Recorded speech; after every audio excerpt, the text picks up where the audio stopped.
നമസ്കാരം, ഞാൻ ഹാരിസ് രാജ്. ഇനിയിപ്പോ ഗോവിന്ദച്ചാമിയെ കൊല്ലൊന്നും വേണ്ട.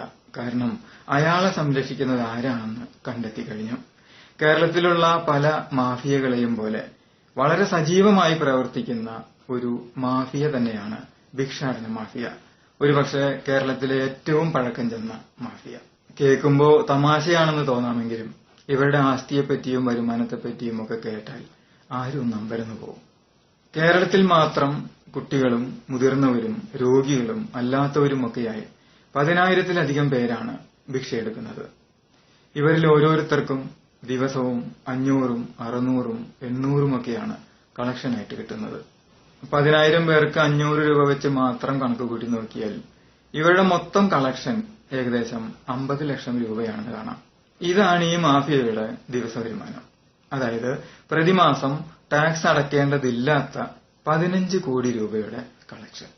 ഇവരുടെ തൃശൂർ എറണാകുളം ഏരിയ ഇൻചാർജാണ് ഗോവിന്ദച്ചാമി.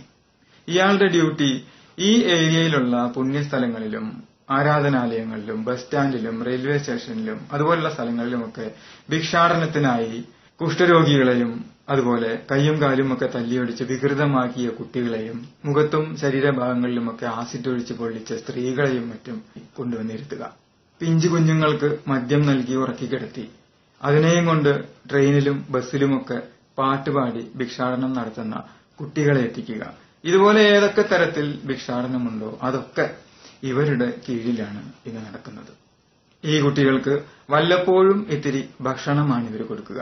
ഇവരൊക്കെ നമ്മുടെ തന്നെ കുട്ടികളാണ്. നമ്മുടെയൊക്കെ കാണാതാവുന്ന കുട്ടികളെ നമുക്ക് പോലും തിരിച്ചറിയാനാവാത്ത വിധം കയ്യും കാലും തല്ലിയൊഴിച്ച് വികൃതമാക്കിയും വെട്ടിക്കളഞ്ഞും കണ്ണു കുത്തിപ്പൊട്ടിച്ചും മുഖത്തും ശരീരഭാഗങ്ങളിലുമൊക്കെ ആസിഡ് ഒഴിച്ചും നമ്മുടെ തന്നെ മുന്നിൽ കൊണ്ടുവന്നിരുത്തുന്നു.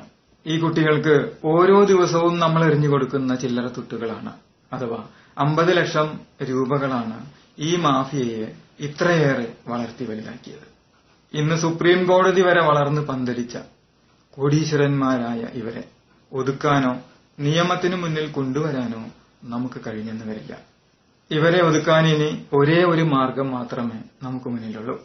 ഇന്നു മുതൽ ഭിക്ഷ യാചിച്ചു വരുന്ന കുട്ടികളായാലും മുതിർന്നവരായാലും ആരായാലും അവർക്കൊന്നും പണം കൊടുക്കാതിരിക്കുക. പകരം അവർക്ക് ആഹാരം കൊടുക്കുക, വസ്ത്രം കൊടുക്കുക, പഴമോ പാലോ ബിസ്ക്കറ്റോ വാങ്ങിച്ചു കൊടുക്കുക.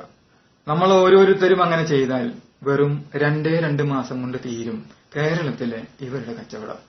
ഇനിയൊരു സൗമ്യ ബലിയാടാവാതിരിക്കാൻ ഓമനിച്ച് വളർത്തുന്ന നമ്മുടെ മക്കളെ ഇനി ആരും തട്ടിയെടുക്കാതിരിക്കാൻ നമ്മൾ ഇത് ചെയ്തേ തീരൂ. പരമാവധി വേഗത്തിൽ തന്നെ ഈ സത്യങ്ങൾ എല്ലാവരിലും എത്തിക്കുക. ഇനി ഏതു നിമിഷവും ഞാനും എന്റെ ഈ ഫേസ്ബുക്ക് പേജും അപ്രത്യക്ഷമായേക്കാം. എന്റെ ഈ വാക്ക് കേൾക്കുന്ന ഓരോ മനുഷ്യസ്നേഹിയും ഇത് ഷെയർ ചെയ്യുമെന്ന പ്രതീക്ഷയോടെ ഭിക്ഷയെടുക്കുന്ന എന്റെ കുഞ്ഞനിയന്മാർക്കും അനിയത്തിമാർക്കുമായി ഞാനിത് സമർപ്പിക്കുന്നു. ഒരുപക്ഷെ നാളെ ഞാനില്ലെങ്കിൽ പോലും അവരെ അടിമകളാക്കി വെച്ചവരിൽ നിന്നും രക്ഷിക്കാനായി നമ്മൾ ഓരോരുത്തരും ഒരു വിരൽ അനക്കാനെങ്കിലും ശ്രമിക്കണമെന്ന വിനീതമായ അപേക്ഷയോടെ എല്ലാവർക്കും നന്ദി. ഹാരിസ് രാജ്.